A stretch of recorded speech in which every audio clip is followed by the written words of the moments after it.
حيا قيوما سميعا بصيرا واجدا ماجدا شاهدا نصيرا فأشهد أن لا إله إلا الله وحده لا شريك له وأكبره تكبيرا وأشهد أن محمدا عبد الله ورسوله الذي أرسله إلى الناس كافة بشيرا ونذيرا وداعيا إلى الله بإذنه وسراجا منيرا صلى الله تعالى عليه وعلى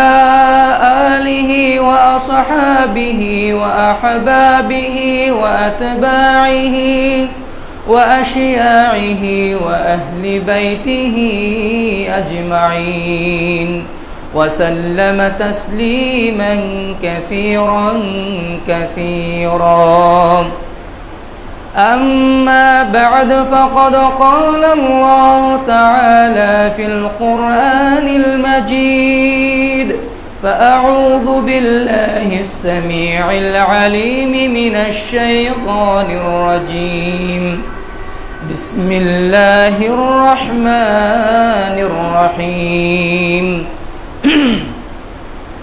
قد أفلح من تزكى وذكر اسم ربه فصلى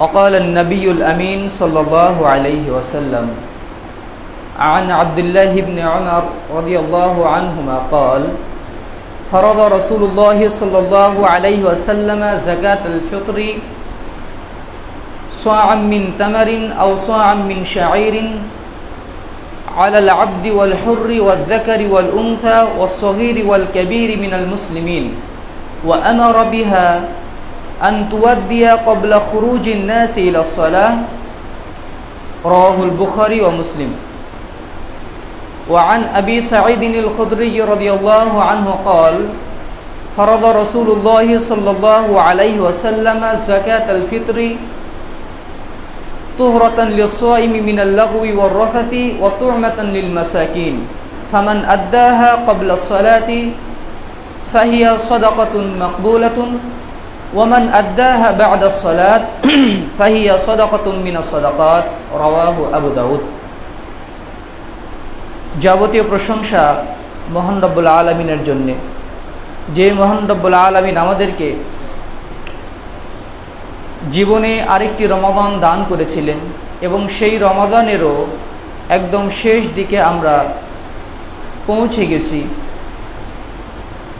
যে মহান রব্বুল আলামিন আমাদেরকে এই রমাদান মুবারকের ইবাদত করার সুযোগ দিয়ে এই পবিত্রতম মাসে তার পবিত্র গৃহে আমাদেরকে মেহমান হিসাবে একত্রিত করেছেন তার বারগাহে জানাই শুকরিয়া সকল অন্তঃস্থল থেকে বলি আলহামদুলিল্লাহ দরুদ ও সালাম বর্ষিত হোক তার শেষ নবী বিশ্ব নবী মুহাম্মদুর রাসূলুল্লাহ সাল্লাল্লাহু আলাইহি ওয়াসাল্লামের প্রতি সম্মানিত মুসল্লিবৃন্দ সম্মানিতা মা ও ভগ্নীগণ আজকে আমাদের আলোচনার বিষয় হবে সাদাকাতুল ফিতর বা যাকাতুল ফিতর যেহেতু রমাদান মুবারকের শেষের দিকে আমাদের জন্য করণীয় অন্যতম ফরজ ইবাদত হচ্ছে যাকাতুল ফিতর বা সাদাকাতুল ফিতর সেই জন্য এই বিষয়ে আলোকপাত করার চেষ্টা করব যেহেতু আর জুমা হয়তো বা আমরা পাবো না রমাদানের মধ্যে সম্মানিত মুসলিমবৃন্দ সম্মানিত মা ভগ্নীগণ যাকাতুল ফিতর বা সাদাকাতুল ফিতর যাকাত শব্দের অর্থ হচ্ছে বৃদ্ধি পাওয়া সাদাকা মানে হচ্ছে দান খয়রাত করা কল্যাণকর কোনো কাজে দান খয়রাত করা অর্থ হোক সম্পদ হোক কোনো খাদ্যদ্রব্য হোক আল্লাহর রাস্তায় বিলিয়ে দেওয়া উৎসর্গ করে দেওয়া এটা হচ্ছে সাদকা কোরআনে যাকাতকে সাদকা বলা হয়েছে আবার যাকাত এবং সাদকা দুটো কিন্তু কোরআনে পরস্পর সমর্থবোধক শব্দ যেমন আমরা জাকাত বলি না, জাকাত বের করো, আজকে আমার সম্পদের জাকাত এত, জাকাতের নিসাব এত, জাকাত জাকাত বলি। এই জাকাতের যে 8টা খাত আছে, অর্থাৎ এই জাকাত বন্টনের 8টা ক্ষেত্র আছে, এই ক্ষেত্রর যে আয়াতে আল্লাহ তাআলা বর্ণনা করেছেন সূরা তাওবার 60 নম্বর আয়াত, সেখানে আল্লাহ তাআলা জাকাতকে সদকা বলেছেন, ইন্নামাস সাদাকাতু লিল ফুকারা ওয়াল মাসাকিন ওয়াল আমিলিনা আলাইহা। অর্থাৎ জাকাত এবং সদকা দুটা সমর্থবোধক শব্দ। আর ফিতরা কি? ফিতরের শব্দের অর্থ হচ্ছে ভেঙে ফেলা। ফিতর শব্দ কি? ভেঙে ফেলা। এখান থেকে এসেছে ইফতার।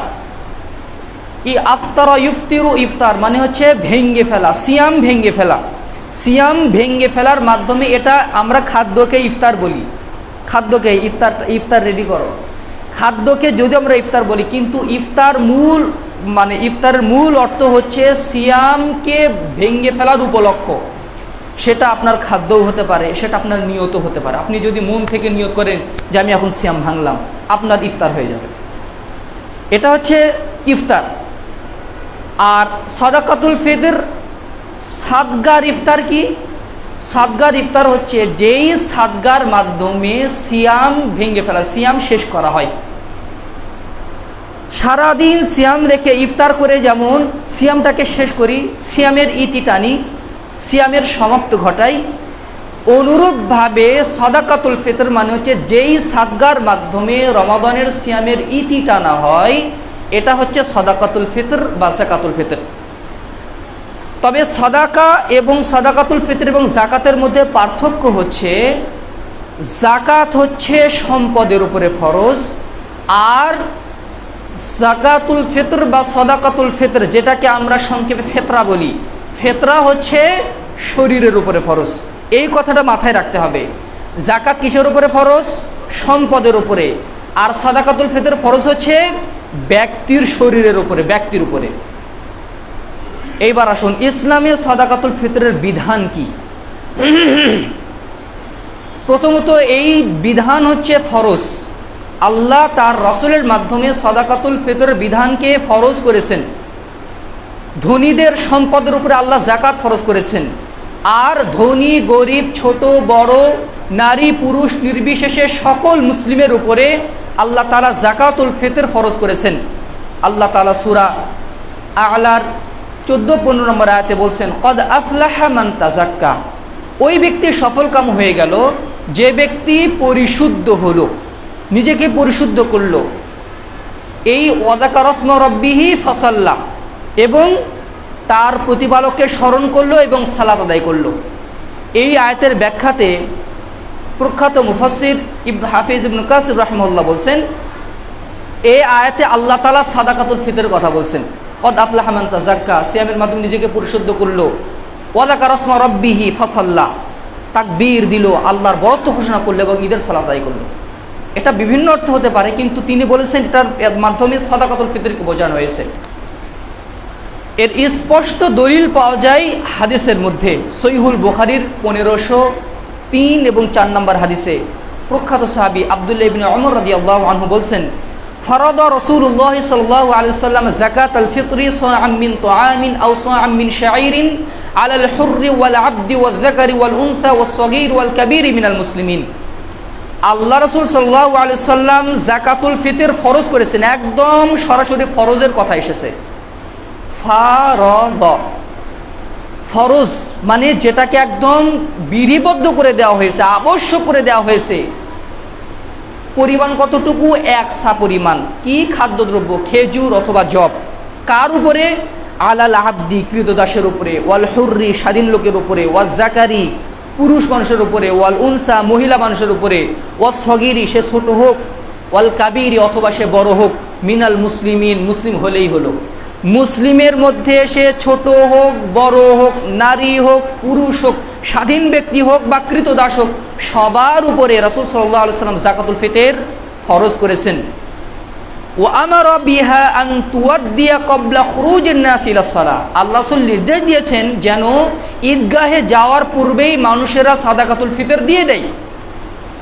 এই হাদিসের মাধ্যমে বোঝা গেল, আরও অনেক হাদিস রয়েছে, আমি সংক্ষেপে শুধু এই মৌলিক হাদিসটা পেশ করলাম।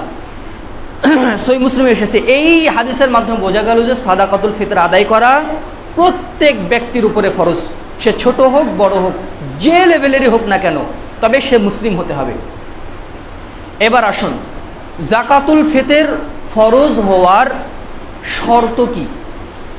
জাকাতুল ফিতর ফরজ হওয়ার শর্ত হচ্ছে, তার আগে বলে নেই এই জাকাতুল ফিতরের মাধ্যমে আল্লাহ কি হিকমত রেখেছেন, জাকাতুল ফিতরের মধ্যে কি হিকমত রেখেছেন।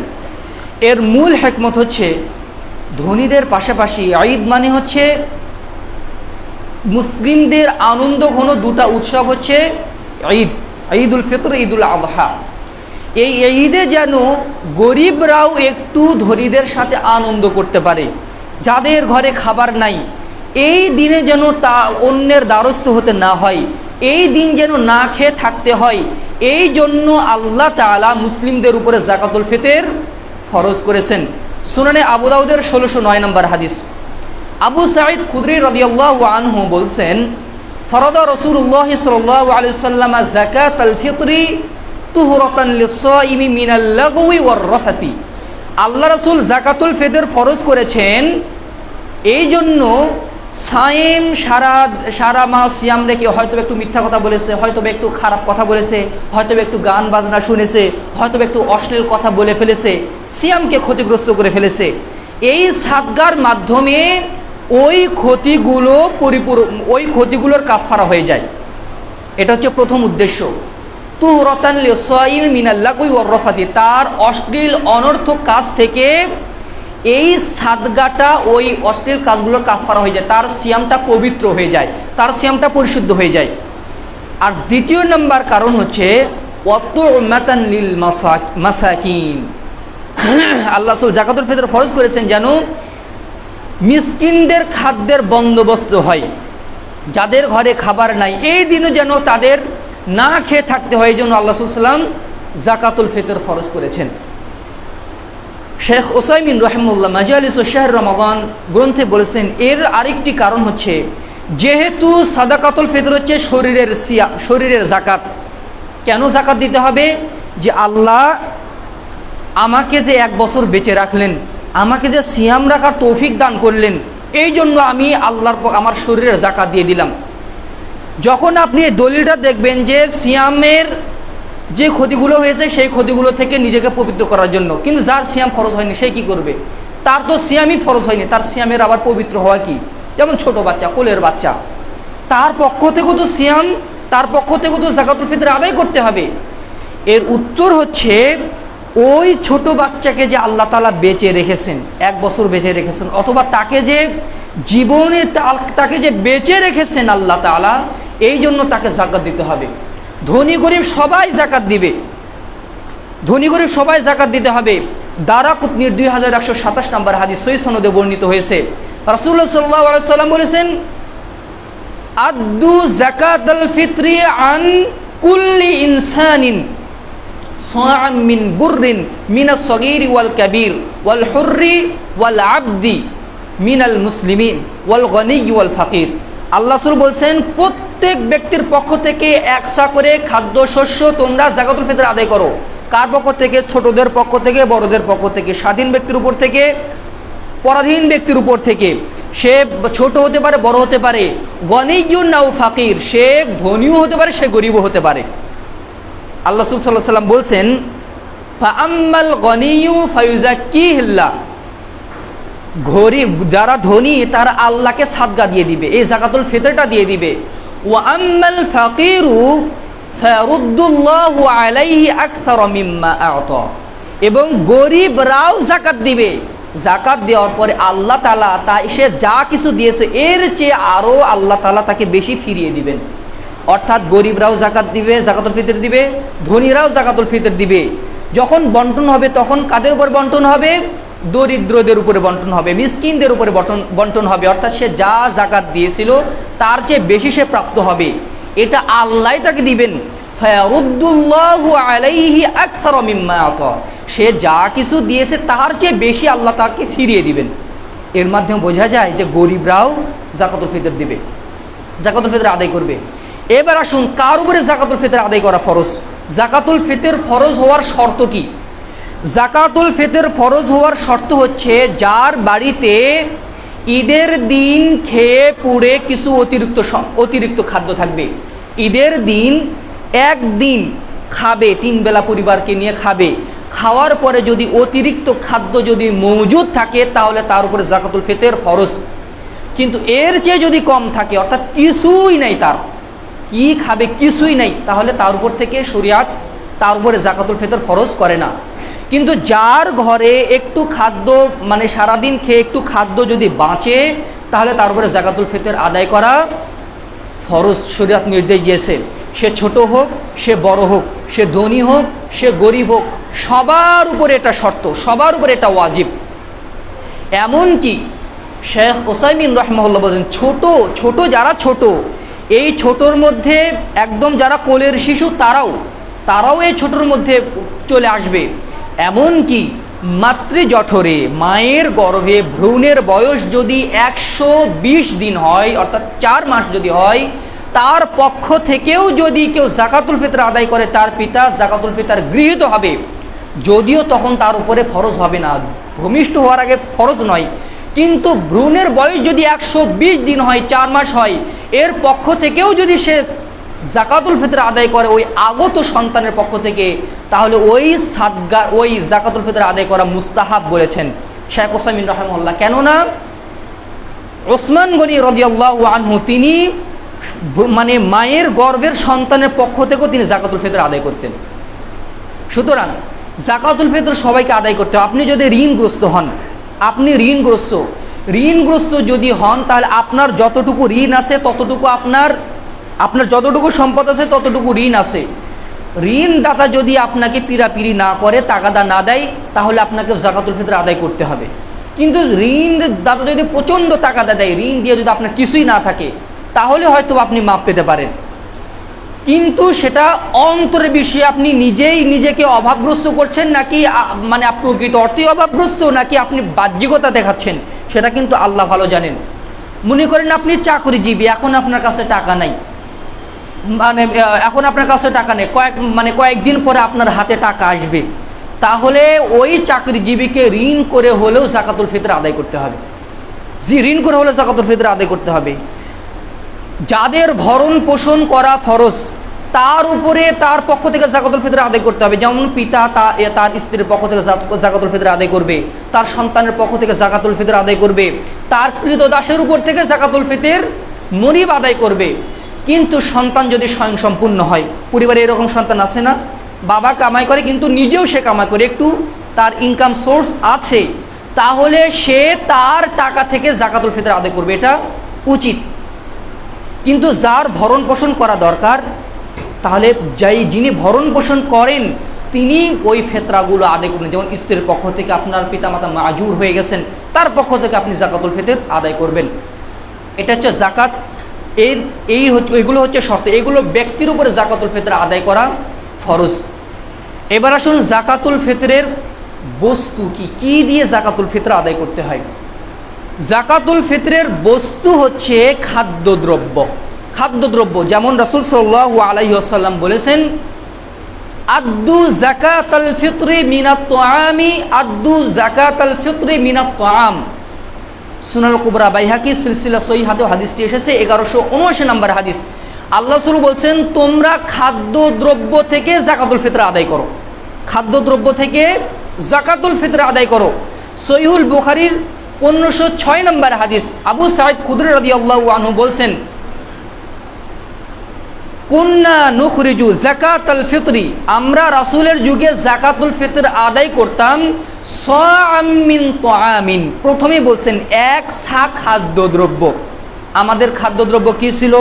সাআম মিন শাইরিন, এক সা জব, আও সাআম মিন তামারিন, এক সা খেজুর, আও সাআম মিন আকিতিন, এক ছা পনির, আও সাআম মিন জাবিবিন, এক সা কিসমিস। এগুলো হচ্ছে আমাদের খাদ্য ছিল। এর মাধ্যমে বোঝা যাচ্ছে যে খাদ্যদ্রব্য মূল বিষয়। রাসূল সাল্লাল্লাহু আলাইহি সাল্লামের যুগে দিনার ছিল, দিরহাম ছিল, মুদ্রার প্রচলন ছিল। আমাদের যেমন এখন মুদ্রা হচ্ছে টাকা, সৌদি আরবে এখন রিয়াল, রাসূলের যুগে ছিল দিনার, দিরহামটা বেশি প্রচলিত ছিল। কিন্তু রাসূলের যুগে রাসূলের পরবর্তী সাহাবায়ে কেরামের যুগে কেউ এমন কোনো দলিল নিয়ে মানে স্পষ্ট নয়, দলিল প্রমাণিত নয় যে রাসূলের যুগে অথবা সাহাবায়ে কেরামের যুগে কেউ কখনো মুদ্রা দিয়ে যাকাতুল ফিতর আদায় করেছেন। সুতরাং যদিও কিছু ওলামায়ে কেরাম নকুদ অর্থাৎ মুদ্রা দিয়ে যাকাতুল ফিতরের ব্যাপারে তাদের নিজস্ব ইজতিহাদ মত পোষণ করেছেন, কিন্তু একজন সচেতন মুসলিমের কর্তব্য হবে রাসূল সাল্লাল্লাহু আলাইহি সাল্লামের আদর্শকে, রাসূলের আদর্শ, রাসূলের সুন্নাত, তার পরবর্তী খোলাফায়ে রাশিদিনের সুন্নাতকে আঁকড়ে ধরাই একজন সতর্ক মুসলিমের কর্তব্য। সুতরাং আমাদের উচিত হবে খাদ্যদ্রব্য দিয়ে যাকাতুল ফিতর আদায় করা। আমাদের খাদ্যদ্রব্য হচ্ছে চাল, আমরা ভাত খাই, আমরা চাল দিয়ে আদায় করব। এমনকি শেখ ওসাইমিন রাহমাতুল্লাহ বলছেন উত্তর মেরুতে তাদের প্রধান খাদ্যদ্রব্য গোশত, তারা গোশত দিয়ে খাদ্যদ্রব্য, তারা গোশত দিয়ে তারা দিবে। যারা রুটি খায়, প্রধান খাদ্য রুটি, তারা আটা দিয়ে যাকাতুল ফিতর আদায় করবে। যাদের খাদ্যদ্রব্য, রাসূল সাল্লামের যুগে তো 5 ধরনের খাদ্য, বিভিন্ন রকমের খাদ্য ছিল, কিশমিশ ছিল, খেজুর ছিল, জব ছিল, পনির ছিল, এগুলো দিয়ে তারা যাকাতুল ফিতর আদায় করতেন। সুতরাং যাকাতুল ফিতর খাদ্যদ্রব্য ছাড়া নকুদ দিয়ে অর্থাৎ মুদ্রা দিয়ে যদি আমরা আদায় করি, সৌদি আরবের বড় বড় ওলামায়ে কেরাম শেখ বাশ সহ ওসাইমিন রাহমাহুল্লাহ, শেখ নাসিরউদ্দিন আলবানী রাহমাহুল্লাহ, তারা সবাই বলেছেন যদি কেউ অর্থ দিয়ে যাকাত দেয়, তাহলে যাকাতুল ফিতর আদায় করে, তাহলে তার ওই যাকাতটা গৃহীত হবে না। কিন্তু একটা উল্টা বিষয় হচ্ছে খাদ্যদ্রব্য দিয়ে যাকাতুল ফিতর দিতে হয়, সেটা আমরা দেই টাকা দিয়ে, আর যাকাত দিতে হয় সম্পদ দিয়ে, টাকা দিয়ে সেটা দেই শাড়ি কিনে, ওই এটা কিনে সেটা কিনে, সেটা আমরা দ্রব্য দিয়ে আমরা দিয়ে দেই। রাসূলের আদর্শের সাথে কি বিরোধিতা আমাদের। সুতরাং মনে রাখতে হবে খাদ্যদ্রব্য দিয়ে আমাদেরকে যাকাতুল ফিতর আদায় করতে হবে। এইবার আসুন যাকাতুল ফিতরে যে আমরা খাদ্যদ্রব্য দিয়ে আদায় করব, এর পরিমাণ হবে কতটুকু, পরিমাণ হবে কতটুকু। রাসূল সাল্লাল্লাহু আলাইহি সাল্লামের যে হাদিসগুলো আমরা বর্ণনা করলাম, সেখানে আমরা জেনেছি সোয়াম মিন তোয়ামিন, 1 সা খাদ্যদ্রব্য, 1 সা খেজুর, 1 সা পনির, 1 সা জব, অর্থাৎ 1 সা জন প্রতি।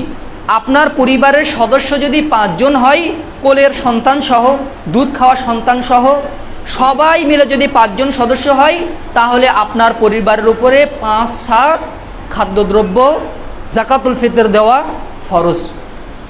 এইবার 1 সা পরিমাণ সমান সমান আমাদের ওজন দিয়ে কতটুকু হবে, এটা একটি ব্যাখ্যা সাপেক্ষ বিষয়। 1 সা পরিমাণ, একটু মনোযোগ দিয়ে শুনবেন, 1 সা পরিমাণ হচ্ছে 480 মিসকাল। কয় মিসকাল? 480 মিসকাল।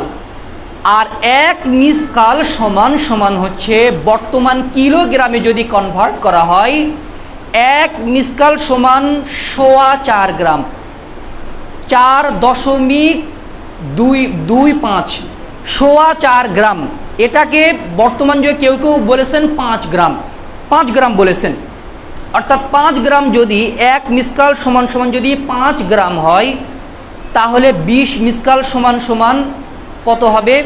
20 দিয়ে যদি পাঁচক যদি আপনি 480কে যদি 5 মিসকাল দিয়ে আপনি যদি গুণ করেন, তাহলে আসবে 2400 গ্রাম, অর্থাৎ 2 কেজি 400 গ্রাম। কত আসে? 2 কেজি 400 গ্রাম, যেটাকে লিল ইহতিয়াত অর্থাৎ সতর্কতার জন্য একটু বেশি দেওয়ার জন্য অনেকেই বলেন এটা হচ্ছে 2.5 কেজি। মনে রাখতে হবে রাসূল সাল্লাল্লাহু আলাইহি সাল্লাম যে সার কথা বলেছেন সেটা হচ্ছে পরিমাপ, সেটা ওজন নয়। ওজন এবং পরিমাপের মধ্যে কিন্তু পার্থক্য আছে। যেমন আমরা বাসায় মানে চাল মানে মাপি একটা বাটখা দিয়ে, ছোট বাটি দিয়ে, এটা 1 পোয়া হতে পারে অথবা আধা কেজি হতে পারে, এগুলো কিন্তু আমরা মাপি। এটা হচ্ছে পরিমাপ, মিকিয়াল। রাসূল সাল্লাল্লাহু আলাইহি সাল্লাম বলছেন মিকিয়ালুনা মিকিয়ালুল মাদিনা, আমাদের ওজন, আমাদের পরিমাপ হচ্ছে মদিনার পরিমাপ। ওয়াও আউজানুনা আউজানু মক্কা, এবং আমাদের ওজন হবে হচ্ছে অর্থাৎ যেটা আমরা লিটার যেটা আমরা ওজন করি, পরিমাপ করি, বাটখারাতে দাড়ি পাল্লাতে মাপি, তারপর যে ইলেকট্রিক ওই পাল্লাতে মাপি, এগুলো হচ্ছে ওজন। এগুলো হবে হচ্ছে মক্কা অনুযায়ী। আল্লাহ রাসূল সেই সময় বলেছেন, সুনানে আবু দাউদের হাদিস, সুনানে আরবাতে হাদিসটি এসেছে। অর্থাৎ বোঝা যাচ্ছে রাসূল সাল্লাল্লাহু আলাইহি সাল্লাম যে সার কথা বলেছেন এটা হচ্ছে মদিনার সা। মদিনার সা এটা হবে একটা বাটখারা। প্রথমত এটা দুইভাবে এটাকে গণনা করা যায়, একটা হচ্ছে মিসকাল দিয়ে, আরেকটি হচ্ছে মুদ দিয়ে। মুদ মুদ মুদ হচ্ছে একজন স্বাভাবিক মানের, একজন মধ্যবয়স্ক মানুষের যার হাত মাঝারি ধরনের, খুব ছোট নয় বড় নয়। মুদ হচ্ছে স্বাভাবিক হাতে এইভাবে 4 বার, এইভাবে একদম নিয়ে হাতে যতটুকু আটে এইভাবে একবার রাখা হচ্ছে এক মুদ। এইভাবে যখন 4 বার আপনি রাখবেন এটা হবে 4 মুদ। 4 মুদ সমান সমান 1 সা। 4 মুদ সমান সমান কয় সা? 1 সা। এই 4 মুদ, 1 মুদ সমান সমান হচ্ছে বিভিন্ন বস্তুর মানে ধরন অনুযায়ী বিভিন্ন রকমের হতে পারে। যেমন আমি গত কয়েকদিন আগে, 3-4 দিন আগে আমি নিজে মুদ পরীক্ষা করেছিলাম, যে রাসূল সাল্লাম যেহেতু বলছেন, হাদিসের এসেছে যে 1 মুদ মানে এটা 2 হাত দিয়ে অঞ্জলি দিয়ে যতটুকু ওঠে ওটা হচ্ছে 1 মুদ। আমি বিভিন্ন ধরনের চাল আমি নিজে পরিমাপ করেছি আমার এই 2 হাত দিয়ে। প্রথমে দোকানে গিয়ে বিভিন্ন ধরনের চাল, মোটা চাল, চিকন চাল, প্রথমে একটা আমি পরিমাপ করলাম, আমার হাতে যতটুকু আটে একদম পরিপূর্ণ একদম ভরে আমি 4 বার নিলাম। 4 বার নিয়ে পরিমাপ করলাম, দেখলাম সেখানে আসে 1 কেজি 615 গ্রাম। আরেকটা চাল নিলাম, সেখানে আসে 1 কেজি 805 গ্রাম। আরেকটা চাল নিলাম, সেখানে আসে 1 কেজি 928 গ্রাম। একই হাত কিন্তু বিভিন্ন রকম হয়ে যাচ্ছে। এবার ছোলাতে গেলাম, ছোলা যদিও এটা হাতের মধ্যে এমনি মাপ করার জন্য, ছোলা যখন নিলাম ছোলাতে আসে 1 কেজি 400 সামথিং এরকম আসে। আবার মসুর ডাল নিলাম, সেখানে 1 কেজি 505 গ্রাম এরকম আসে। এবার খেজুরের দোকানে গেলাম, খেজুরের দোকানদার উনি ছিলেন অনেক লম্বা, আর তার হাত আমার চেয়েও অনেক লম্বা হাত। আমি নিজের হাতে আর পরিমাপ করলাম না, আপনি বললাম আপনার 2 হাত দিয়ে খেজুর আপনার হাতে যতটুকু আটে আপনি রাখেন তো তিনি 4 মুদ দিয়ে পরিমাপ করলেন, সেটা 1 কেজি 900 গ্রামের মতো হলো, 2 কেজি পর্যন্ত পৌঁছালো না। আমি আশ্চর্য হয়ে গেলাম। তখন আমার যে বিষয়টা মনে হলো, ওলামায়ে কেরাম যেটা বলেছেন যে বস্তুর ধরন অনুযায়ী মাপটা বিভিন্ন ধরনের হতে পারে। মদিনাতে রাসূল সাল্লাল্লাহু আলাইহি ওয়াসাল্লামের যুগে যে সাটা প্রচলিত ছিল, সেই সাদে যারা পরিমাপ করেছেন তারা বলেছেন এটা 4 কেজি, এটা 2 কেজি 400 গ্রাম। যেমন শায়েখ বাজ রাহমাতুল্লাহ, শায়েখ উসাইমিন রাহমাতুল্লাহ অসংখ্য জায়গাতে এটা বলেছেন। শায়েখ জিবরিন রাহমাতুল্লাহ, ইবনু জিবরিন বলেছেন, তিনি উসাইমিনের সমসাময়িক, তার একটু পরবর্তী তিনি আলেম ছিলেন। তিনি বলছেন যে উনি রিয়াদে থাকতেন, আমি পরিমাপ করলাম বিভিন্ন ধরনের মাপ হয়ে যায়। আপনি এই বাটখারা দিয়ে খেজুর পরিমাপ করবেন, মানে এটা তো মাপ করতে হয়, কিন্তু যখন ওজন করবেন একটা মাপ হবে। কিশমিশ আপনি পরিমাপ করবেন, কিন্তু যখন ওজন করবেন এটা অন্যরকম হয়ে যাবে। তখন তিনি বললেন আমি সব বাদ দিয়ে মদিনার ছাই আমি আমার ছাত্রদের মাধ্যমে আমি পরিমাপ করলাম, কিন্তু সেখানে দেখলাম এটা আসে 2 কেজি 400 গ্রাম। 2 কেজি 400 গ্রাম আসে। এইবার আসেন আরেকটা বিষয়, যে ফাতোয়া লাজনা দাইমাতে শেখ বাজ রাহমাহুল্লাহ সহ কতিপয় ওলামায়ে কেরাম বলেছেন এটা 3 কেজির মতো হয়ে যায়। 3 কেজি সালাসাতা কিলো তাকরিবান, প্রায় 3 কেজির মতো, যেটা বর্তমান এটা বিষয় নিয়ে অনেকের মধ্যে সংশয়ের দানা বেঁধেছে। এই 3 কেজি সমান কিন্তু কোনো আলেম, এমনকি ফতোয়া লাজনা দাইমাও 3 কেজি ফিক্সড করেননি।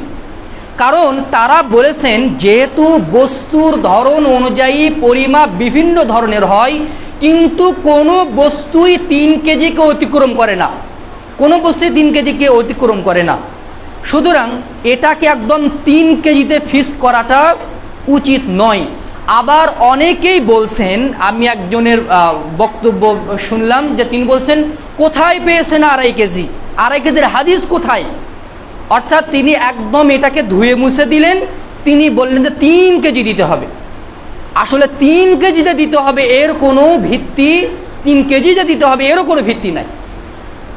যারা পরিমাপ করেছেন, কিন্তু আমার যেটা বিশেষ, আমি নিজে পরিমাপ করার চেষ্টা করেছি, আমি অনেক ঘাটাঘাটি করার চেষ্টা করেছি, যেটাকে আমি যেটা মনে করি আমাদের বাংলাদেশের পার্সপেক্টিভে, বাংলাদেশের মানে আমরা যারা চাল খাই, কেউ যদি 2.5 কেজি যদি তার পক্ষ থেকে যদি খাদ্যদ্রব্য দিয়ে দেন, তার জন্য যাকাতুল ফিতর আদায় হয়ে যাবে।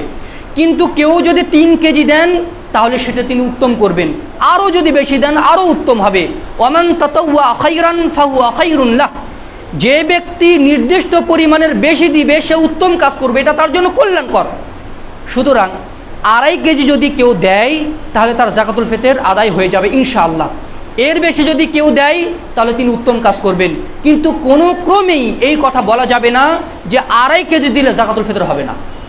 এই কথাটা দয়া করে যেন আমরা না বলি। এবার আসুন যাকাতুল ফিতরের আমরা পরিমাণ জানি। তবে মনে রাখতে হবে, আপনি আপনার বাসায় যে চাল খান সেই চালের যাকাত দিতে হবে। আপনি যদি মিনিকেট খান তাহলে ওই চালেরই আপনার যাকাত দিতে হবে। আপনি 50 টাকা কেজি আপনি চাল কিনে দোকান থেকে কিনে দিলেন, এটা কিন্তু হবে না। আপনার পরিবারে আপনি যে চাল খান সেই চাল দিয়েই আমাদেরকে যাকাতুল ফিতর আদায় করতে হবে। এবার আসুন যাকাতুল ফিতর, এখানে আরেকটা বিষয় আছে, অর্ধসা। যেমন অর্ধসার বিষয়টা কোথায় থেকে আসলো? সহিহুল বুখারীর একটি হাদিসে এসেছে যে মুয়াবিয়া রাদিয়াল্লাহু আনহু যখন খলিফা হলেন, তিনি একদিন খুতবার মেম্বারে উঠে দাঁড়িয়ে বললেন, সেই সময় মদিনার 1 সা খেজুর আর শামের অর্ধসা জবের দাম 1 ছিল। তিনি তখন নিজস্ব ইস্তেহাদ দিয়ে বললেন যে আমি মনে করি মদিনার 1 সা খেজুর আর শামের অর্থাৎ সিরিয়ার অর্ধসা গম একই, দামের দিক থেকে এক, সেজন্য তিনি নিজস্ব ইস্তেহাদ দিয়ে কথা বলেছিলেন। তিনি যখন এই কথা বলেছেন, ওই সময় অসংখ্য সাহাবী জীবিত ছিলেন। তার মধ্যে অন্যতম হচ্ছে আবু সাঈদ খুদরি রাদিয়াল্লাহু আনহু। তিনি এই কথার একদম প্রতিবাদ করে বলেছেন। সুনানে দারাকুতনির 30 নম্বর হাদিস, ইবনু খুজাইমার হাদিসে এসেছে, তিনি বলছেন মা নুখরিজু ইল্লা মা কুনতু নুখরিজু ফি আহদি রাসূলিল্লাহ সাল্লাল্লাহু আলাইহি ওয়াসাল্লাম সাআম মিন তাআমিন আও সাআম মিন হিনতাতিন আও সাআম মিন শাইরিন। আমি মুয়াবিয়ার ওই পরিমাপ অনুযায়ী আমি এই ফিতরা বের করব না। আমি ফিতরা ওইভাবে বের করব যেভাবে রাসূলের যুগে বের করেছি। 1 সা খাদ্যদ্রব্য, 1 সা জব, 1 সা খেজুর, এইভাবে আমি আদায় করব। একজন লোক বলল, লাউ মুদ্দাতাইনি মিন কুমহিন, যদি 2 মুদ কুম হয়, 4 মুদ সমান যদি 1 সা হয়, তাহলে 2 মুদ সমান কত হচ্ছে? অর্ধসা। বলছে অর্ধসা যদি কেউ জব দেয় তাহলে কি করবেন? তখন তিনি বললেন, তিলকা কিমাতু মুয়াবিয়া লা আকবিলুহা ওয়ালা আমালু বিহা। এটা মুয়াবিয়ার নির্ধারণ করা একটা পরিমাপ, আমি এটা গ্রহণ করব না, আমি এর উপরে আমলও করব না। সুতরাং মনে রাখতে হবে রাসূল সাল্লাল্লাহু আলাইহি সাল্লামের যেটা হাদিস 1 সা পরিমাণ, এই হাদিসের ব্যাখ্যাতে ইবনু হাজার আসকালানী রাহিমাহুল্লাহ বলছেন, হাযিহি মাহমুদুন। মুয়াবিয়া যেই ইস্তিহাদটা করেছেন এটা প্রশংসনীয়, যেহেতু শরিয়াতে ইস্তিহাদের দুয়ার উন্মুক্ত করা আছে, ইস্তিহাদ করতে পারে, কিন্তু লাকিন্নাহু মা উজুদিন নাসসি ফাসিদুল ইতিবার। যেখানে নস মওজুদ আছে, যেখানে দলিল মওজুদ আছে, সেখানে ইস্তিহাদ বাতিল। যেখানে দলিল মওজুদ আছে সেখানে ইস্তেহাদ কাজ করবে না। যেখানে দলিল পাওয়া যাচ্ছে না, ওলামায়ে কেরাম সবাই মিলে যদি ইস্তেহাদ করেন, ওলামা কোনো বিদগ্ধ ওলামা যদি ইস্তেহাদ করেন, তার ইস্তেহাদ গ্রহণযোগ্য হতে পারে, কিন্তু দলিল যদি এসে যায় তখন ইস্তেহাদ বাতিল হয়ে যাবে। সুতরাং আমাদেরকে 1 সা পরিমাণ দিতে হবে, অর্ধ সা নয়। আবার একটা ভুল ধারণা আছে, সেটা হচ্ছে নিসাব পরিমাণ সম্পদের মালিক হতে হবে। যেমন হানাফি মাজহাবের একটি অন্যতম বিখ্যাত ফিকহি গ্রন্থ আল হিদায়া, হেদায়ার প্রথম খণ্ডের 208 নম্বর পৃষ্ঠা মূল আরবি আর ইসলামিক ফাউন্ডেশন থেকে অনুদিত বঙ্গানুবাদ 2য় খণ্ডের 228 নম্বর পৃষ্ঠায় বলা হয়েছে, সাদাকাতুল ফিত্রি ওয়াজিবাতুন আলাল হুররিল মুসলিমি ইযা কানা মালিকান লিমিকদারিন নিসাব। সাদাকাতুল ফিতর ওয়াজিব হচ্ছে স্বাধীন মুসলিমের উপরে যখন সে নিসাব পরিমাণ সম্পদের মালিক হবে। ফাদিলান আন মাসকানিহি ওয়া সিয়াবিহি ওয়া আসাসিহি ওয়া ফারাসিহি ওয়া সিলাহিহি ওয়া আবিদিহি, তার বাসস্থান, তার কাপড় চোপড়, তার আসবাবপত্র, তার ঘোড়া, তার অস্ত্র, তার মানে দাস, সব বাদ দিয়ে অতিরিক্ত যখন নিসাব পরিমাণ সম্পদের মালিক হবে তখন তিনি তার উপরে যাকাতুল ফিতর ওয়াজিব। কিন্তু এটা হাদিসের সাথে সাংঘর্ষিক। অর্থাৎ এখানে বোঝানো হচ্ছে যার উপরে জাকাত দেওয়া ফরজ তার উপরে সে শুধু জাকাতুল ফিতর দিবে, যার জাকাত দেওয়া ফরজ নয় সে জাকাতুল ফিতর দিবে না। এটা হাদিসের সাথে সাংঘর্ষিক, যেটা আমরা আগে আলোচনা করেছি। এই কথাটা আমরা গ্রহণ না করি, আমরা যেন হাদিসটাকে গ্রহণ করি। এবার আসুন জাকাতুল ফিতর আমরা কতটুকু পরিমাণ দিব সেটাও জানলাম। জাকাতুল ফিতর কখন ওয়াজিব হয়, অর্থাৎ ফরজটা কখন হয়, ফরজ কখন হয়, এটা তো ফরজ, কিন্তু কখন ফরজ হয়? জাকাতুল ফিতর ফরজ হয় যেহেতু এটা ফিতর, জাকাতুল ফিতর অর্থাৎ সিয়াম শেষ হওয়ার সাথে সাথে এটা ফরজ হয়। একদম শেষ সিয়ামের যখন সূর্য ডুবে যাবে তখনই জাকাতুল ফিতর আদায় করা ফরজ হয়ে যাবে। কোনো ব্যক্তি যদি সূর্য ডোবার সারা মাস সিয়াম রেখে সূর্য শেষ সিয়ামের দিনে সূর্য ডোবার আগে মারা গেছে, ওই ব্যক্তির উপরে জাকাতুল ফিতর আদায় করা ফরজ নয়। সূর্য ডোবার পরে যদি মারা যান তাহলে তার প্রতিবেশী, তার আত্মীয় স্বজন তার পক্ষ থেকে জাকাতুল ফিতর আদায় করবেন। কোনো সন্তান যদি ভূমিষ্ঠ হয় শেষ রমজানের সূর্য ডোবার পরে, তাহলে ওই সন্তানের উপরে জাকাতুল ফিতর আদায় করা ফরজ নয়। কিন্তু ওই সন্তান যদি সূর্য ডোবার আগে যদি জন্মগ্রহণ করে তাহলে তার উপরে জাকাতুল ফিতর আদায় করা ফরজ, কেননা সে রমজান পেয়েছে। যে রমজান পেয়েছে এবং সূর্য ডোবা পর্যন্ত থেকেছে তার উপরে জাকাতুল ফিতর আদায় করা ফরজ, এবং সূর্য ডোবার আগে আগে জাকাতুল ফিতর ফরজ হয়। সূর্য ডোবার সাথে সাথে জাকাতুল ফিতর ফরজ হয়, এর আগে ফরজ হয় না। এই জন্য রাসূল সাল্লাল্লাহু আলাইহি সাল্লাম নির্দেশ দিয়েছেন মানুষ যেন ঈদগাহে যাওয়ার আগে জাকাতুল ফিতরটা দিয়ে দেয়। এই জন্য আল্লাহ রাসূল এই নির্দেশ দিয়েছেন। সুতরাং কোনো ব্যক্তি যদি শেষ রমজানের সূর্য ডোবার আগে ইসলাম গ্রহণ করে তার উপরে জাকাতুল ফিতর দেওয়া ফরজ। কেউ যদি সূর্য ডোবার শেষ রমজানের সূর্য ডোবার পরে ইসলাম গ্রহণ করে তার উপরে জাকাতুল ফিতর আদায় করা ফরজ নয়। অর্থাৎ শেষ রমজানের সূর্য ডোবাটা হচ্ছে পরিমাপক, এই সূর্য ডোবার সাথে সাথে জাকাতুল ফিতর ফরজ হয়। এবার আসুন জাকাতুল ফিতর আমরা আদায় করব কিভাবে? জাকাতুল ফিতর আদায় করার দুটা কখন আদায় করবো, সময়টা হচ্ছে দুটা সময় আছে। একটা হচ্ছে ফজিলতপূর্ণ সময়, আরেকটি হচ্ছে জায়েজ সময়। শেখ উসাইমিন রাহমাতুল্লাহ বলছেন মাজালিস ও শাহর রমাদানের মধ্যে উত্তম সময় হচ্ছে ঈদগাহে যাওয়ার আগে আগে আদায় করে দেওয়া, এটা হচ্ছে উত্তম। যেহেতু রাসূল সাল্লাল্লাহু আলাইহি ওয়াসাল্লাম বলেছেন ওয়া আমারা বিহা আন তুআদ্দিয়া ক্বাবলা খুরুজিন নাস ইলা সালাহ, ঈদগাহে যাওয়ার আগে তিনি এটা আদায় করার নির্দেশ দিতেন। সেই জন্য ঈদুল ফিতর একটু দেরিতে আদায় করা উত্তম, যেন জাকাতুল ফিতর আদায় করা হয়ে যায়।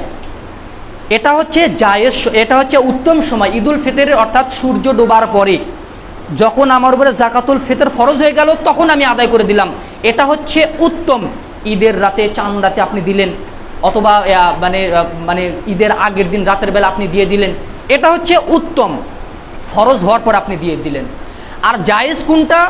জায়েজ হচ্ছে 1-2 দিন আগে দিয়ে দেওয়া, 1-2 দিন আগে দিয়ে দেওয়া। দলিল সহিহুল বুখারীর 1511 নম্বর হাদিস। নাফি' তিনি ছিলেন আব্দুল্লাহ ইবনে উমর রাদিয়াল্লাহু আনহু ছাত্র। তিনি বলছেন কানা আব্দুল্লাহ ইবনে উমর ইউতিহা আল্লাযীনা ইয়াকবালুনাহা ওয়া কানু ইউতুনা ক্বাবলা আল ফিত্র বিয়াউমিন আও বিয়াউমাইনি। তিনি বলছেন যে আব্দুল্লাহ ইবনে উমর তিনি জাকাতুল ফিতর দিয়ে দিতেন, যারা আদায় করত তাদের হাতে দিয়ে দিতেন।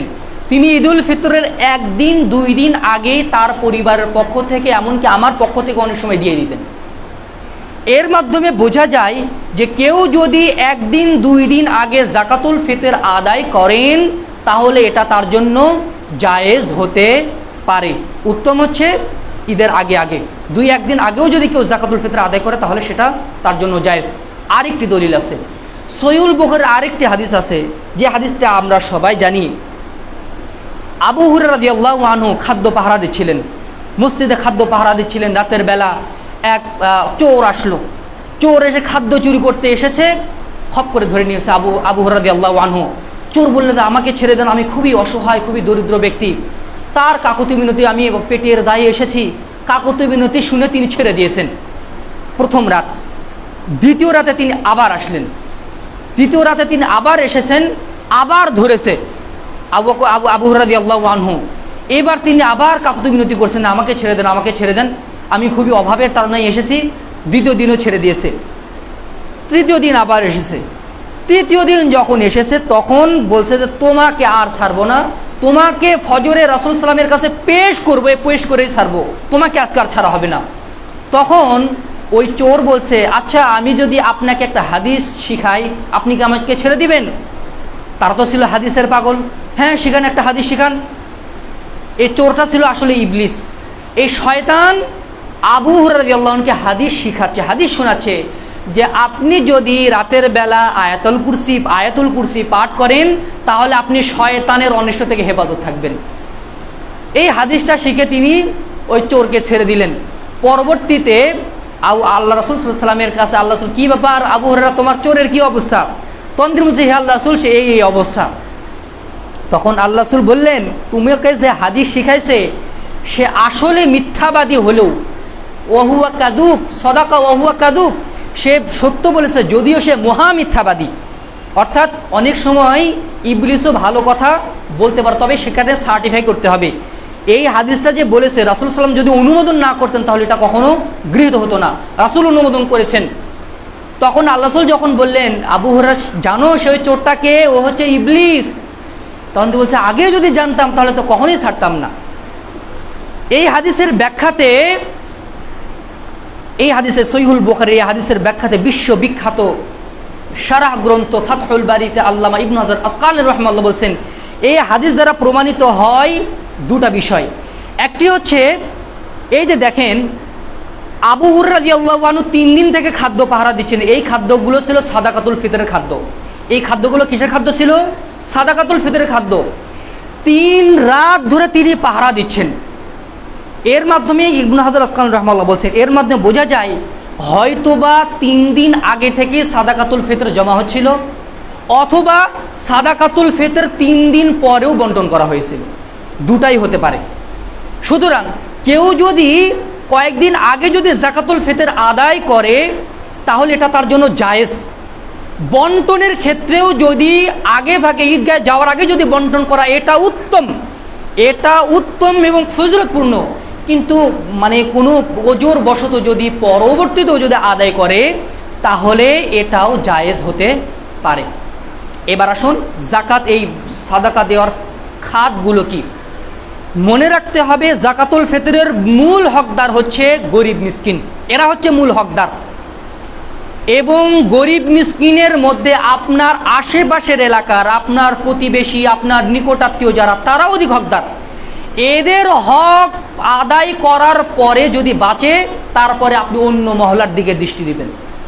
কিন্তু উত্তম অধিকার হচ্ছে আমাদের এলাকার, আমরা যে এলাকায় বসবাস করি সে স্থায়ী বাসিন্দা হোক বা অস্থায়ী বাসিন্দা হোক, ভাড়াটিয়া আছে, অস্থায়ী বাসিন্দা অথবা স্থায়ী বাসিন্দা, যারা এলাকার গরিব মিসকিন এরা হচ্ছে মূল হকদার। এলাকার মিসকিনরা যদি কাফি হয়ে যায়, পরিপূর্ণ হয়ে যায়, অথবা কে কে মিসকিন জানা যাচ্ছে না, তাহলে অন্য এলাকায় আপনি দিতে পারেন। তবে ওলামায়ে কেরাম বলেছেন গরিব এবং মিসকিন, ফকির মিসকিনরা হচ্ছে মূল হকদার।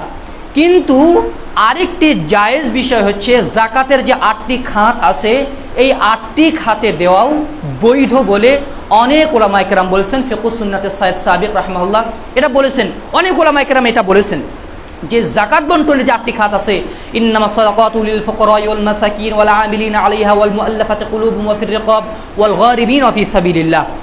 যাকাত বন্টনের 8টা খাত হচ্ছে ফকির, মিসকিন, ওয়াল মাসাকিন ওয়াল আমিলিনা আলাইহা, যারা যাকাত আদায়কারী। আদায়কারী বলতে সরকারি পক্ষ থেকে যারা আদায়কারী, নিজের ব্যক্তিগত একজন ইয়েকে মানে একজন লোককে নিযুক্ত করলেন, এ আদায়কারী নয়, কাফিল। তারপরে ওয়াল মুআল্লাফাতি কুলুবুহুম, নব মুসলিম, অর্থাৎ ইসলাম গ্রহণ করেছে অভাবের মধ্যে পড়েছে, অথবা ইসলাম গ্রহণ করবে কি করবে না দদুল্যমানের মধ্যে আছে, ওয়াল মুআল্লাফাতি কুলুবুহুম, তাদের হৃদয়কে আকৃষ্ট করার জন্য, ওয়া ফির রিকাব, দাস মুক্তির জন্য, কেউ অন্যায়ভাবে কারা নির্যাতন ভোগ করছে তাদেরকে মুক্ত করার জন্য, এবং ওয়া ফি সাবিলিল্লাহ, আল্লাহর পথে, জিহাদের পথে যাকাত ব্যয় করা, এবং অবনিস সাবিল, যারা পথিক সচ্ছল ব্যক্তি কিন্তু রাস্তায় এসে মানে চোর সব নিয়ে নিছে, একদম ফকির হয়ে গেছে, এই রকম লোককে জাকাতুল ফিতর দেওয়া যায়। তবে মনে রাখতে হবে মূল হকদার হচ্ছে গরিব মিসকিন। কেননা এই জাকাতুল ফিতর মূল উদ্দেশ্য হচ্ছে গরিব মিসকিনরা যেন খাদ্য পায়, তারা যেন বড়লোকদের সাথে ধনীদের সাথে তারা যেন ঈদের আনন্দটা ভাগাভাগি করতে পারে। এই জন্য আমাদের নিকট আত্মীয় যারা আছে, আমাদের নিকটবর্তী যে প্রতিষ্ঠানগুলো আছে, এতিম মিসকিন আছে, তারা বেশি হকদার রাখেন, তারা বেশি অধিকার রাখেন। তারা যদি তাদেরকে দেওয়ার পরে আপনি অন্যদেরকে দিতে পারেন, অথবা এটা বন্টন যেমন বন্টন করার ব্যাপারে অধিক তাগিদ এসেছে। অনুরূপভাবে শেখ ওসাইমিন রহমুল্লাহ বলছেন কেউ যদি ব্যক্তিগতভাবেও যদি দিয়ে দেয়, কোনো ফকিরকে দিয়ে দিল, তাহলে এটা তার জন্য জায়েজ হতে পারে, এটা তার জন্য বৈধ হবে। আপনি কোনো মিসকিনকে আপনার সবগুলো দিয়ে দিলেন, সে একদম সবগুলো নিয়ে সে একবারে সংসম্পূর্ণ হলো, অথবা আপনার ফিতরাটা কয়েকজনকে 10 জনকে দিলেন, আপনি যেভাবে ইচ্ছা আপনি বন্টন করতে পারেন। তবে কোনো ক্রমেই এটা কাফেরদেরকে দেওয়া যাবে না, কাফেরদেরকে দেওয়া যাবে না। আল্লাহ তাআলা আমাদেরকে জাকাতুল ফিতরের বিধানগুলো পরিপূর্ণভাবে উপলব্ধি করে আমাদের হৃদয়ের পরিশুদ্ধির জন্য, সিয়ামের পরিশুদ্ধির জন্য, আমাদের দেহের পরিশুদ্ধির জন্য সবার পক্ষ থেকে একসা পরিমাণ খাদ্যদ্রব্য জাকাতুল ফিতর আদায় করার জন্য আল্লাহ আমাদের সবাইকে তৌফিক দান করেন। আল্লাহুম্মা আমিন। আকুলু কওলি হাযা আস্তাগফিরুল্লাহ লি ওয়া লাকুম ওয়া লিসাইরিল মুসলিমিন ফাস্তাগফিরুহু ইন্নাহু হুয়াল গফুরুর রহিম।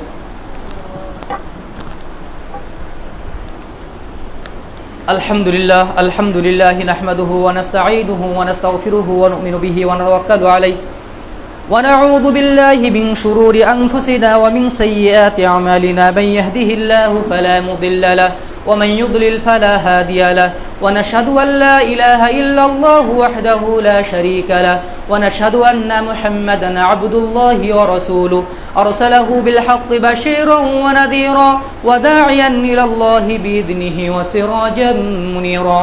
أما بعد فقد قال الله تعالى في القرآن المجيد إن الله وملائكته يصلون على النبي يا أيها الذين آمنوا صلوا عليه وسلموا تسليما اللهم صل على محمد وعلى آل محمد كما صليت على إبراهيم وعلى آل إبراهيم إنك حميد مجيد। সম্মানিত মুসলিমবৃন্দ, আমরা জানি যে আমাদের মসজিদের কাজ চলছে। আগামী 27শে রমজান ইনশাআল্লাহ 4র্থ তলার ছাদ ঢালাই হবে ইনশাআল্লাহ, আল্লাহ যদি আমাদের তৌফিক দান করেন। অনেকেই নামে বেনামে দান করেছেন। কিছুক্ষণ আগে এই যে আপনারা দেখলেন একজন মুরব্বী দান করেছেন, বারাকাল্লাহু ফি আহলিহি ওয়া মালিহি, আল্লাহ তাআলা তার দানকে কবুল করে নিন, এটা সদকায়ে জারিয়া হিসেবে যেন কবুল করেন। রামপুরা বনশ্রী থেকে মোহাম্মদ জাবের চৌধুরী 30,000 টাকা দান করেছেন, বারাকাল্লাহু ফি আহলিহি ওয়া মালিহি।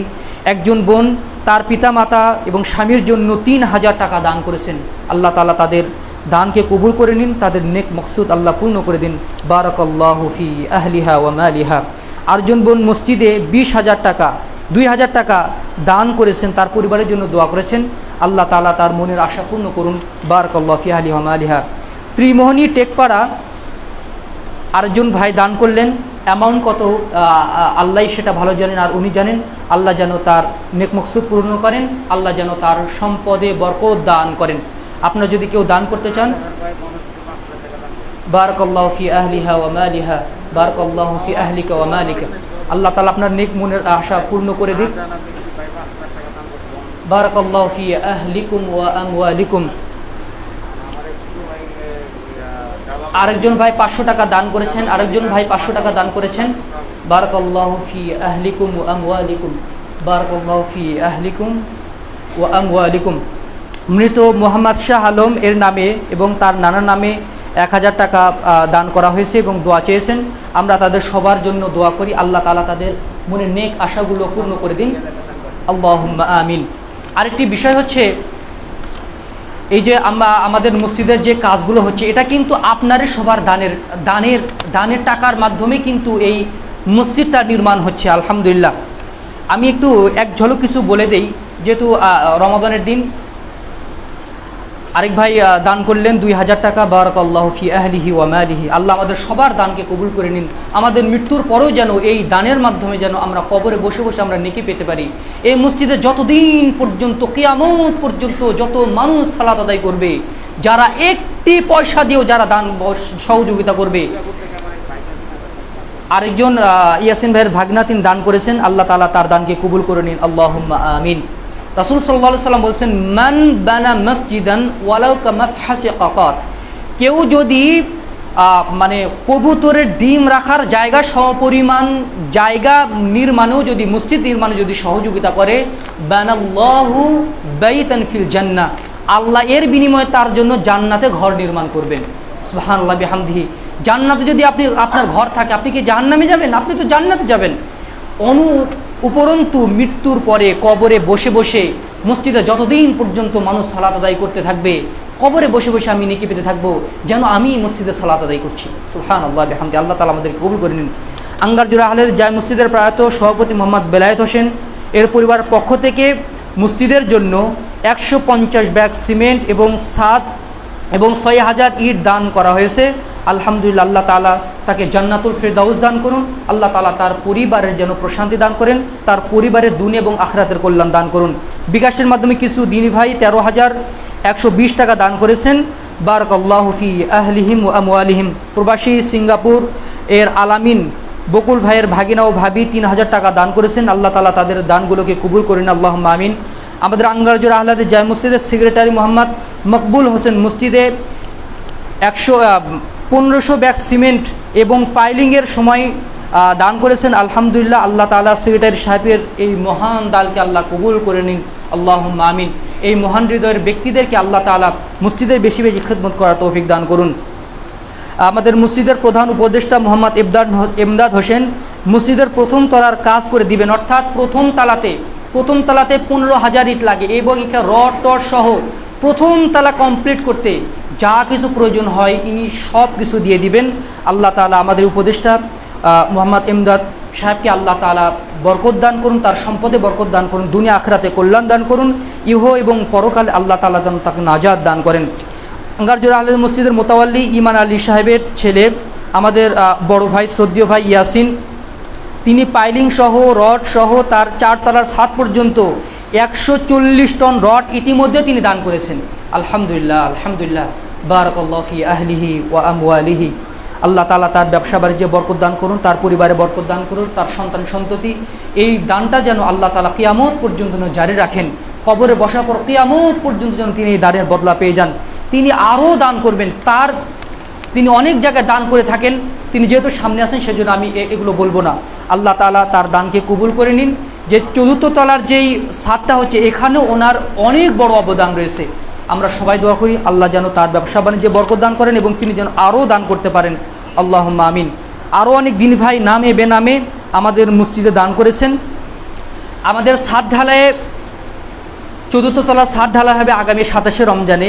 এখানে ঢালাই করতে প্রায় 600 ব্যাগ সিমেন্ট প্রয়োজন, 600 ব্যাগ। 4 গাড়ি লাল বালু লাগবে এবং প্রতি গাড়ির দাম পড়বে হচ্ছে 25,000 টাকা, 25,000 টাকা দাম পড়বে এবং প্রত্যেক তলাতে 15,000 করে ইট দরকার পড়বে। আমরা এই রমাদান বরকে অন্যান্য মাসে দান করার চেয়ে কিন্তু রমাদান মাসে দান করার ফজিলত বেশি। রাসূল সাল্লাল্লাহু আলাইহি ওয়াসাল্লাম অন্যান্য মাসে দান করতেন, কিন্তু আবু হুরায়রা রাদিয়াল্লাহু আনহু বলছেন সহিহ বুখারীর 6 নম্বর হাদিস, কান রাসূলুল্লাহ সাল্লাল্লাহু আলাইহি ওয়াসাল্লাম আজওয়াদু বিল খাইর, মানুষের মধ্যে সবচেয়ে বেশি দান করতেন। জিবরিল আমিন যখন তার সাথে সাক্ষাৎ করত তার দানের পরিমাণ আরও বেড়ে যেত, এমনকি ওয়াকান আজওয়াদু মিনার রিহিল মুরসালা, রমজান মাসে তার দানের এত গতি ছিল প্রবাহিত বায়ুর চেয়েও তার দান এইভাবে তিনি মুক্ত হস্তে তিনি দান করতেন। সুবহানাল্লাহ বিহামদিহি। এই রমজান মুবারকে এই বরকতপূর্ণ সময়গুলোতে ইয়াসিন ভাইয়ের ছোট ছেলে, যাই হোক, আর তিনি এক ভাইয়ের পক্ষ থেকে দান নিয়ে এসেছেন। আল্লাহ তাআলা তার দানটাকে কবুল করে নিন। বারাকাল্লাহু ফি আহলিহি ওয়া মালিহি। আল্লাহ তাআলা আমাদের সবাইকে জীবদ্দশাতেই কিছু দান সাদকা করতে তৌফিক দান করুন। দান হচ্ছে সবচেয়ে সংক্ষেপে আল্লাহর নেকি, আল্লাহ সন্তুষ্ট অর্জনের সবচেয়ে বড় মাধ্যম। মৃত্যুর সময় এসে গেছে, লাউলা আখারতানি ইলা আজালিন করিব, যখন মৃত্যু এসে যাবে তখন বলবে আর একটু সময় দেন আল্লাহ আর একটু সময় দেন। আপনি যদি বলেন আল্লাহ 2 রাকাত সালাত আদায় করার সুযোগ দেন, তখন কি করতে হবে? ওযু করা লাগবে, 2 রাকাত সালাত করতে সময় লাগবে। যদি বান্দা বলে আল্লাহ আমাকে হজ করার তৌফিক দান করেন, 1 বছর অপেক্ষা করতে হবে। যদি বলে আল্লাহ আমাকে উমরা করতে তৌফিক দান করেন, তবুও তাকে 10-15 দিন সময় লাগবে, কিন্তু সে কি বলবে? সালাত আদায় করতে চাইবে না, সালাত আদায় করতে, হজ উমরা কিছু করতে চাইবে না। সে বলবে লাউলা আখরতানি ইলা আজালিন করিব ফাসাদদাকা ওয়া আকুম মিনাস সালিহিন, আল্লাহ আর একটু যদি আমাকে সময় দেওয়া হতো, আমার পকেটে যে কয়েকটা টাকা আছে এটা দানটা করে আমি মৃত্যুবরণ করতাম। সবচেয়ে সংক্ষেপ সময়ে, সবচেয়ে কম সময়ে সবচেয়ে যে বড় ইবাদত করা যায় সেটা হচ্ছে দান সাদকা। এই জন্য আল্লাহ তাআলা বলেছেন সূরা মুনাফিকুনের একদম শেষ আয়াতে, মৃত্যুর আগ মুহূর্তে মানুষ আক্ষেপ করবে, কোনো আমল করতে চাইবে না, বলবে হে আল্লাহ আমাকে একটু সময় দেন, আমি দান সাদকা করব। কারণ দান সবচেয়ে কম সময়ে আদায় করা যায় এবং এর মাধ্যমে আল্লাহর বেশি সন্তুষ্টি করা যায়। আল্লাহ প্রচণ্ড রেগে আছেন আপনার উপরে, দান সাদকা করে দেন, আল্লাহর রাগ প্রশমিত হবে। আপনার স্ত্রী আপনার অবাধ্য, অর্থাৎ আল্লাহ আপনার প্রতি রুষ্ট হয়েছেন, আল্লাহ যখন রুষ্ট হয়ে যান তখন বান্দারাও আপনার প্রতি বিরক্ত হয়ে যান, আল্লাহর দান করে দেন, আল্লাহ সন্তুষ্ট হবেন, মানুষ সন্তুষ্ট হয়ে যাবে। ব্যবসা বাণিজ্যে দান সাদকা করলে আল্লাহ তাআলা বলছেন ইউরবিস সাদাকাত, আল্লাহ তাআলা দান সাদকাতে প্রবৃদ্ধি দান করেন। বান্দা যত দান করে আল্লাহ তাআলা বিভিন্ন দিক থেকে তাকে তত বেশি দান করেন। সুবহানাল্লাহি বিহামদিহি সুবহানাল্লাহিল আযীম। রাসূল বলছেন দান সাদকা করলে কখনোই সম্পদ কমে না। যে বখিল কৃপণ ওর সম্পদ কমে, কিন্তু দানশীল ব্যক্তি তো আখিরাতের ব্যাংকে তার টাকাগুলো রিজার্ভ করে। বান্দা বলে এটা আমার সম্পদ, এটা আমার সম্পদ, তার মূল সম্পদ হচ্ছে যা সে আখিরাতের ব্যাংকে রেখে দেয়। আল্লাহ তাআলা এটা তার ডান হাত দিয়ে লালন পালন করতে থাকেন, পালন করতে করতে একটা পালে পরিণত হয়। কিয়ামতের দিন যখন এই বড় অঙ্কের প্রতিদান যখন তাকে দেয়া হয়, তখন সে বলে হে আল্লাহ আমি তো এত দান করিনি, আমি তো মাত্র কয়েক লাখ টাকা দান করেছি, এই পাহাড় সমপরিমাণ নেকি কিভাবে আসলো? তখন আল্লাহ তাআলা বলবেন তুমি যে দান করেছিলে ওটাকে আমি প্রতিপালন করছিলাম, যেভাবে তোমরা ঘোড়া প্রতিপালন করো ওই রকম প্রতিপালন করতে করতে একদম পালে পরিণত হয়ে যায়। আমাদের এই দানগুলো আল্লাহ ডান হাতে গ্রহণ করেন, হাদিস এসেছে এই ডান হাতে গ্রহণ করে আল্লাহ তাআলা এটা প্রতিপালন করতে থাকেন। সুতরাং আসুন আমরা আল্লাহ পথে বেশি বেশি দান করেন। আরেকজন ভাই দান করেছেন, আল্লাহ তাআলা তার দানে বরকত দান করুন, তার নেক মকসুদ পূর্ণ করুন। আল্লাহুম্মা আমিন। عباد الله رحمكم الله إن الله يأمر بالعدل والإحسان وإيتاء ذي القربى وينهى عن الفحشاء والمنكر والبغي يعظكم لعلكم تذكرون سبحان ربك رب العزة عما يصفون وسلام على المرسلين والحمد لله رب العالمين.